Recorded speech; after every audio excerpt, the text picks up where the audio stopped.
Howdy sports fans, you good? Good. If you look back at the PS4, its exclusives are what really sold so many on it over the Xbox One, and it's easy to see why with hit after hit after hit. When it comes to PS5 exclusives though, we're looking at a whole different ballgame, at least for the first couple of years of the PlayStation 5's life. Due to Sony's commitment to making the vast majority of its first party games available on both the current and previous generation for the foreseeable future, there aren't going to be that many outright exclusives for the PS5.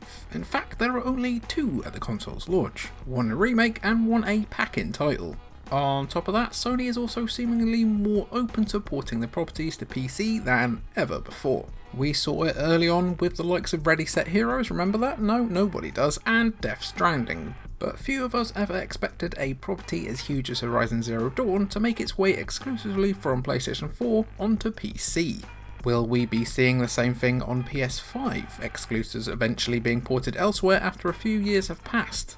Until then though, let's start reeling off the very best PS5 exclusives, the games that you can't find anywhere else, and we're being pretty strict about it too. Games that are also available on any other PlayStation system, so that counts out Horizon Forbidden West when that game eventually releases, as are any games that can also be found on PC. On top of that, we're not including timed exclusives as they just shouldn't count. I mean, no. While remasters are excluded, such as Marvel Spider-Man Remastered, we will allow full-fat remakes like Demon's Souls. I, for one, cannot wait to redo this list for 2022 when the Gex remake is at number 1. Dread it, run from it, Gexony still arrives. Number 5, oh yeah, this game, Destruction AllStars. Oh, been a minute. Destruction AllStars being right at the bottom of this list probably isn't a shocker to anyone. I mean, did you even remember that it came out this year, 2021? It seemed like Destruction AllStars was here and then went away almost as quickly as it arrived, despite it being a part of PlayStation Plus for February 2021. A collective shrug was felt across the PlayStation land. It's not that Destruction AllStars is bad, because it can actually be quite fun for the first couple of hours. It just sorely lacks the depth that a modern multiplayer game needs to keep beckoning players back in. Once you've had your fill, it's the kind of game that you probably won't feel compelled to go back to ever again. If you're sorely after a fun vehicular combat game that can entertain you for a lazy weekend though, Destruction AllStars' vibrant characters and whimsical humour should do the trick, especially if you're playing Gridfall. But bear in mind that as pretty much a solely multiplayer game and the fact that not a lot of people play it these days, you might want to just be careful before you buy it. Number 4, Astro's Playroom. There's a good argument to be made for Astro's Playroom being one of the best free games ever released, and don't argue with my argument because I'm correct, as well as the perfect launch title. Don't overlook this gem sitting on your SSD the first time you boot up your PlayStation 5.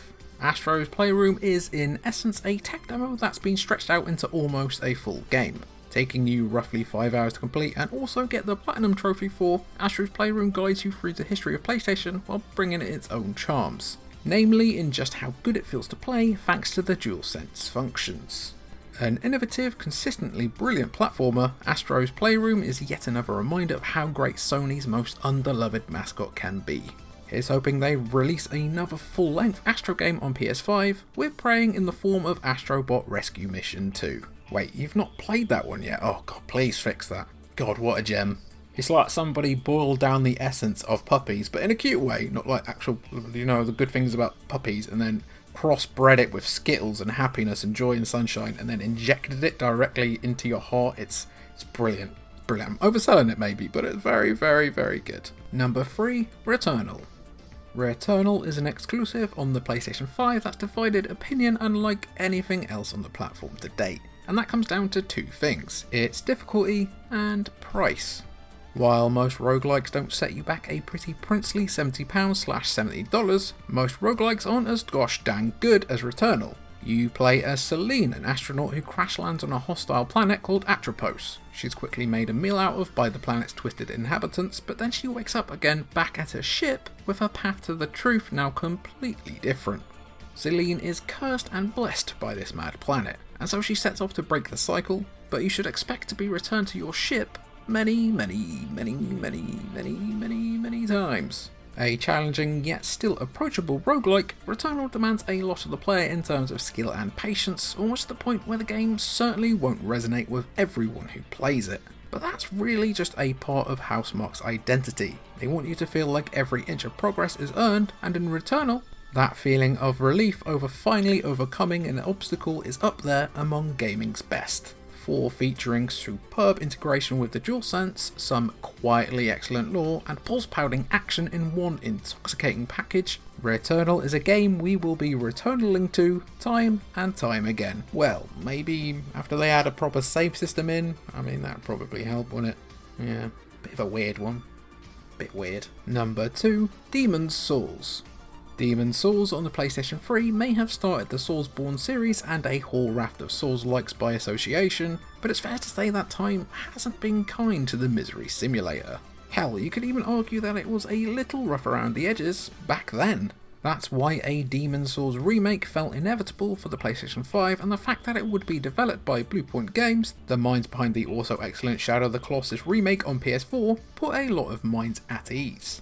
Fast loading and haptic feedback along with some refined edges make this remake the perfect entry point for those who've always been curious about Souls' special brand of masochism. Your suffering also available in glorious 4K at 60 FPS. They should really put that on the box art, I think. Suffering in 4K! It's almost a waste of time to tell you that Demon's Souls is a challenging game. No, wait, really? Seriously, oh my god, what a revelation. So let's just say that it's the perfect technical showcase for the early period of the PlayStation 5. With the console already capable of providing something this grimly beautiful, we can't wait to see what developers can achieve a few years from now. Maybe they can even turn us into not scrubs. Number 1, Ratchet & Clank Rift Apart. Eyebrows might be raised about Ratchet & Clank Rift Apart making the top spot over Demon's Souls, the serious gamer's game, but it's clear why once you put more than a few minutes into Rift Apart. This is next gen. Ratchet & Clank Rift Apart makes full use of the console's SSD to allow Ratchet and newcomer Rivet to venture into new slices of different worlds without any loading, all while looking absolutely stunning to boot. The very first section of the game, set during a parade, will have you marvelling like you're a member of the audience, hooping and hollering away. I mean, it felt like every 2 seconds I was telling my partner to look at something, because it was just so damn beautiful. And that's without mentioning the gameplay itself, as well as the glut of content in terms of things to collect and side content to dust off. Rift Apart is classic Ratchet & Clank, just with a few notches turned up. The Rhino 8 weapon feels a lot like Astro's Playroom the gun, it's shooting out periods of PlayStation history to great effect. There's one cameo in particular that left us as a puddle of nostalgia, and oh my god, what I would do to get a new entry in that game. Let us know what you think that is down below.